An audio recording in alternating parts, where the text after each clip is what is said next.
All right, so we are live. Are we live?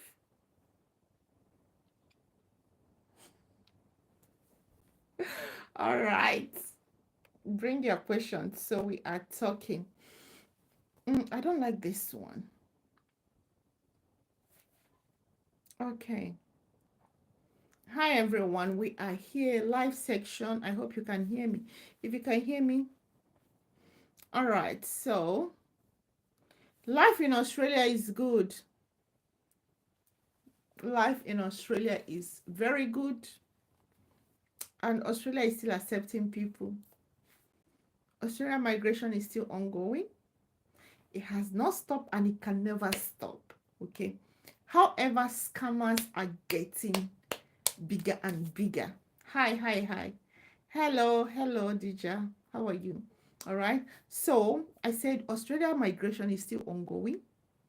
It is not stopping today. It will never stop. It will never stop even tomorrow. Migration is ongoing. Okay. No visa is stopping, or the visa in process is still ongoing. Hello, Abafemi. Hello, how are you? Okay. Everything is ongoing. The question is, what is it that you want? What do you want? So this section today is question and answer. Shoot your question while I answer the questions I already have in my DM. Okay. Yes, it's good you are connecting. These days I don't give notice for my life because my life is very busy. So my live session can come up anytime when I have so many questions to answer. Now I want to talk about people that are running away from, when I made a comment in my social, I said, you cannot run away from English, IELTS, that you should face the monster now. And people were like, but you can study in Australia without English. Why are you saying that? I said, you know why I'm saying that is this. Okay.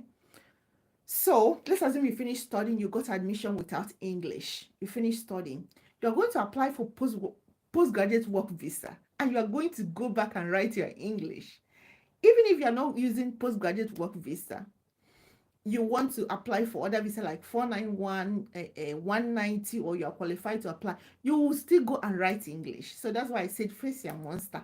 Stop running away from it. However, people that are coming to Australia with sponsored visa like employer sponsored visa 482, 186, and so on, or 186, okay, permanent resident one, they still write English, but 482 always have concession whereby their English language level is low and is general, so it's not high like other skilled visa. Okay.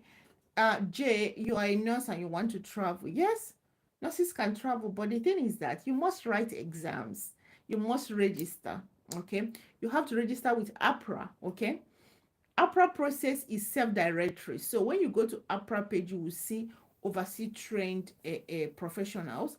When you click it, you follow the process to do skill self-check. Once you finish your self-check, they will give you the plan for your registration, what is required from step one to the last step, first step to the last step. So it is individual plan. However, depending on the country where you qualify and you're currently studying, you are currently practicing. Okay. So most people from Africa, from India and Pakistan and so on, they fall under level 2 if you have done your BAc, bachelor degree in nursing. But if you obtain a diploma, they will place you on level 3, whereby they will say you need further education to complete, because currently they don't accept just diploma from these countries. Okay. I took the IELTS with a band of 5. It's so low. I won't say it's poor. You did very well. However, it is not up to um what is required. I keep telling people, when people say they fail IELTS, I say no, you didn't fail. I have argument with someone like 7 years ago. This person I'm saying go back and write. He said he didn't fail. I say we're not here to fight whether you fail or not. And stop saying you failed. You didn't fail. If you get 5, you didn't fail, but you didn't get required score. So that should be your argument. You didn't get the required score, not that you failed. Okay. So for IELTS band 5, it is not it is below requirement. If you are coming to register with APRA, you should have 7.7, and I see 7.7. Yeah, 7 in all band. Is teaching that have 7.788. If you are a teacher, you will have 7.788. Okay. It's Is it compulsory I do skill assessment to get a visa sponsorship, or is it when I want to apply for visa? Okay, it depends. If you are aged care, if you are, this person is asking, is it compulsory to do skill assessment before I apply for, before I get a job? That's visa sponsorship. Or after visa sponsorship, I go and do my skill assessment. It depends. Listen now, okay? If it is for carer, caregiver, the healthcare assistant job, you must do skill assessment because it was stipulated in the plan, the immigration plan for that particular visa. So when it was announced last year, the government was very clear. They said for you to get a job as a healthcare assistant in Australia, if you qualified outside of Australia, you must obtain your skill assessment for employer to give you a job. And everyone so far that have gotten a job as a carer in Australia from overseas has already obtained their skill assessment. And there are people, for example, there is someone that had a problem, a challenge during the skill assessment, and it was granted negative skill assessment.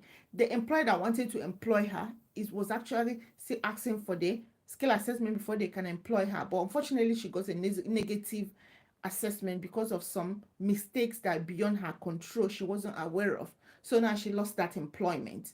Just an example to tell you that the employer can only employ you as a healthcare assistant only when you have a skill assessment. Now, for other job, Tower, oh, it's not Tower, it's Obafemi. For other jobs, okay, you do not, it's not oh my gosh.